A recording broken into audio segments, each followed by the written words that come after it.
భద్రాచల పుణ్యక్షేత్రంలో శ్రీరామ నవమి బ్రహ్మోత్సవాలు వైభవంగా జరుగుతున్నాయి. నవమి రోజు జగదాభిరాముని కళ్యాణం, మన్నాడు దశమి రోజున శ్రీరామ పట్టాభిషేకం జరిపించడం ఆనవాయితీ.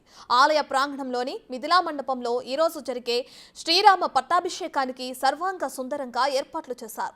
పట్టాభిషేక మహోత్సవానికి గవర్నర్ రాధాకృష్ణన్ దంపతులు హాజరు కానున్నారు. ఉదయం 10:30 గంటల నుంచి 12:30 గంటల వరకు పట్టాభిషేక మహోత్సవం జరగనుంది.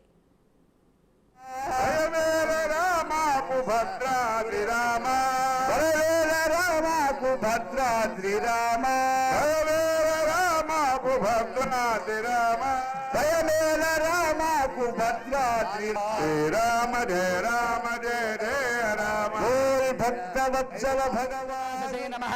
ఓం తప్తకాంచన భూషణాయ నమః. ఓం కలిభద్రాయ నమః. ఓం మహాకాయాయ నమః. ఓం నిర్విఘ్నాయ నమః.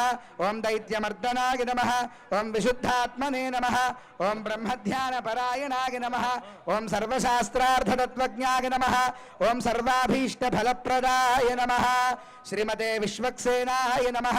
నానావిధ పరిమళపత్ర పుష్పాన్ని సమర్పయామి. యథాభాగశః కదలీఫలే నివేదయామి. రైట్, భద్రాచల పుణ్యక్షేత్రంలో శ్రీరామ నవమి బ్రహ్మోత్సవాలు వైభవంగా జరుగుతున్నాయి. దీనికి సంబంధించి ఈ రోజు జరిగే పట్టాభిషేకానికి సంబంధించి మరింత సమాచారాన్ని మా ప్రతినిధి భాస్కర్ అందిస్తారు. సో భాస్కర్, ఇప్పటికే చూసుకుంటే జరగబోయే పట్టాభిషేక కార్యక్రమానికి గవర్నర్ దంపతులు, రాధాకృష్ణన్ దంపతులు కూడా హాజరు కానున్నారు. దీనికి సంబంధించి ఆలయ సిబ్బంది ఎటువంటి ఏర్పాట్లు చేశారు? ఇప్పటికే భద్రాచలంలో శ్రీరాముడు వారికి పట్టాభిషేక మహోత్సవానికి జరిపేందుకు గవర్నర్ రాధాకృష్ణ ప్రత్యేక హెలికాప్టర్ ద్వారా హైదరాబాద్ నుంచి ఇక్కడ బూర్గంపాడు చేరుకున్నారు. బూర్గంపాడు ఆ కార్యక్రమం అక్కడ దిగిన తర్వాత హెలికాప్టర్ దిగిన తర్వాత అక్కడ చాటీసీ గెస్ట్ హౌస్కి అక్కడ నుంచి రోడ్డు మార్గాన రామాలయం చేరుకున్నారు. రామాలయంలో కూడా ఆలయ పండితులు, సిబ్బంది, ఈవో రమాదేవి ఆధ్వర్యంలో